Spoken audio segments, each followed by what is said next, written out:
you tell what this is just from this profile? What about now? What about now? Oh, a key, a K. That's that new Kia logo. It's the 2022 Kia Stinger GT2. Yes, they named it the GT2. I'm gonna show you why this car really is a contender for like the, all the other like high-end foreign brands. As a daily driver, like this car really is about that life. Brand new 2022 Kia Stinger GT2. This is the twin turbo V6 model that makes 376 horsepower and like 350 something pound-feet of torque, if I remember correctly. It is the rear-wheel drive. They also offer it an all-wheel drive. You got this updated front end. Just view out. Updated front end, LED headlamps, which are really, really nice. Pretty cool grille. I think this is a functional vent, if I'm not mistaken. It is a functional vent, which is cool. Front camera. The only thing that's lame is these louvers are fake, so that's not cool. But these wheels are actually really gorgeous. They remind me kind of the RCF wheels from Lexus. If you know, you know. But these wheels are really, really nice. It's on Michelin Pilot Sport 4s, which are an all-season tire. You have Brembo calipers, pretty big rotors. What are they in the front? Two 25/40s in the front, and they are They are 19, taken after the Mercedes that we had just recently. And in the back, it's 255/35 19s. Again, these wheels are a really good-looking wheel. Not what you would expect probably from a Kia. But then again, this whole car is not what you'd expect from Kia. The Stinger, as many of you guys know, like designed, has this kind of, it's actually more like a hatchback than it is a sedan. And I'll show you that here in a second. So it's very CLS Mercedes, Audi A7, Sportback kind of thing. You got the Stinger logo back here, GT. You got a powered tailgate.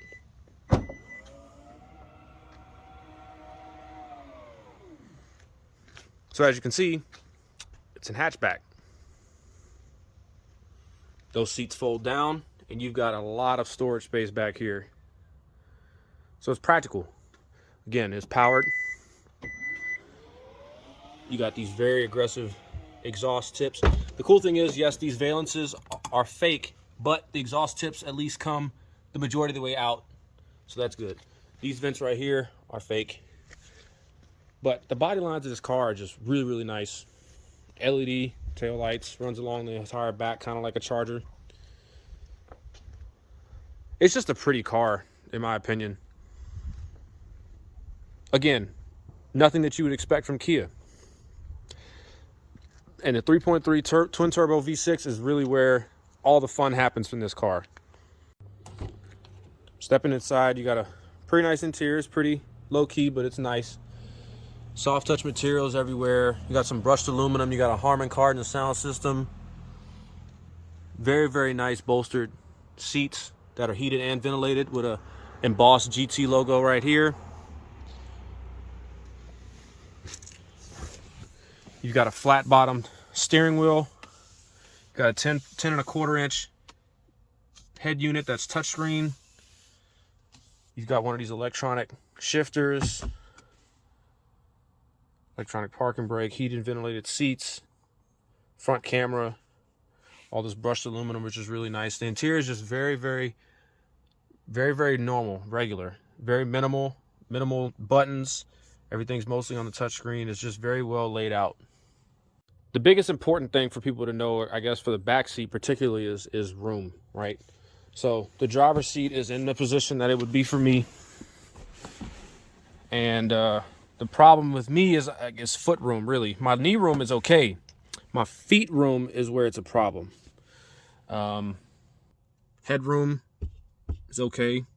But you do have heated back seats, which is nice. You also have a 12 volt right here. And then you have a USB type A. But aside from that, there's not much going on in the back seat. You do have a moonroof up front, but the seats are very comfortable. You've got a pull down for cup holders and storage. Actually, there's no storage, just cup holders. So like I mentioned, power in this car is the twin turbo V6. Makes just under 400 horsepower, and it goes through an 8-speed automatic. And like I mentioned, this one is just rear wheel drive. They do offer an all-wheel drive model. It's nicely tucked in there. It's such a smooth running engine, man. Very smooth. Power delivery comes on quick, especially when you're rolling. I'm gonna start it up here for you guys.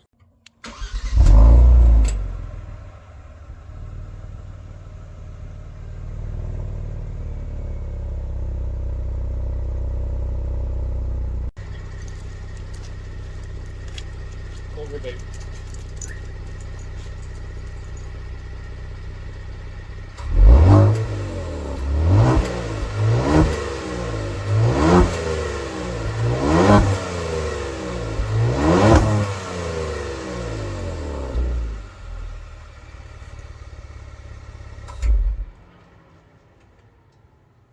All right, so here's our regular price breakdown that I give you guys. As you can see, a 3.3 liter twin turbo V6, 8-speed automatic, 4-wheel disc brakes, all that good stuff, electronic variable exhaust valve, which you guys did just hear. I opened up and put it in sport mode. That's when the valve opens. Gives it a great tone, especially when you're getting on it hard. So like I mentioned, this is the GT2 model. The base price is $51,290 for the GT2 rear-wheel drive, and most of these features are included. The only additional features you have are the Hichroma paint. I don't know, you know, pronounce that yourselves. $500. Cargo mats and then the carpeted floor mats. Why they're just for the rear-wheel drive model, I don't know. That doesn't make any sense. After freight and handling, you're right around $53,000 for this car. Now, somebody's saying I am not paying $50,000 for a Kia. Well, you look at the competition of this car, right? You look at BMW, you look at Audi, you look at Mercedes. You're going to spend at least $10,000 more, and those probably won't be as optioned as this. The other thing you got to look at, and the thing that Kia and Genesis and Hyundai are doing so much better than everybody else right now, are their warranties. And you may be thinking, oh, well, there's a reason why. My mom has owned 4 Hyundais, and we've never had any issues out of them. I've actually owned 5 Hyundais. Never had any issues out of them. We just had unfortunate luck with accidents.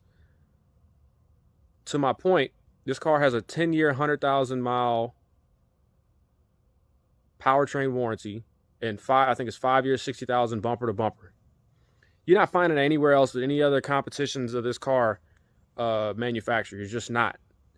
And you're really not going to get much more performance. You may get a little more flash and flare with a BMW or Mercedes or an Audi. But at the end of the day, it's about the performance. It's about what the car can do. And this car is a lot of fun to drive. You turn traction control off and you have it in sport mode, you come around a turn, you can slide the rear end out of this car. It is so fun. It's so controllable. I've done it a few times, and it really is a fun time. I was really looking forward to getting this car because I've heard so much about it, but I've never driven one. So I finally gotten the chance to, and I approve this car. Like, it's really comfortable, and like, again, for the money, you can't beat it. You know what I mean? Performance, again, just under 400 horsepower, twin turbo. It gets upwards of 20 miles to the gallon on a highway when you drive it respectful. Which, of course, you guys drive your cars respectful. But all in all, I like it. The styling and appearance of it, I feel like, is just as premium as anything else you're going to look at. Really, it's just all people are going to care about, the fact that it says Kia and not Mercedes or BMW. But you just got to look past that. Kia and Hyundai and Genesis have come a long way. They're no longer the commuter brand that they once were back in the mid to early 2000s. They're really competing with the higher-end foreign brands. So, as a daily driver, again, I'd take it, especially for $50,000. That's one of the more respectable prices of vehicles that I've reviewed. You know, everything else I've reviewed is up to $100,000, blah, blah, blah. You're like, yeah, nobody can afford that. $50,000 is really an average price now for a car, especially for a new car. So that's my take on it. I would drive it. I have been, and I enjoyed it. So y'all take for that for what it's worth. If you've been looking at one of these, I hope this helps. And the next vehicle I get is going to be super sick. I'm getting it tomorrow, which means that y'all won't see it for another week. But hope y'all enjoyed y'all's holiday season. Merry Christmas and all that good stuff. And Happy New Year. And I'll talk to you guys soon.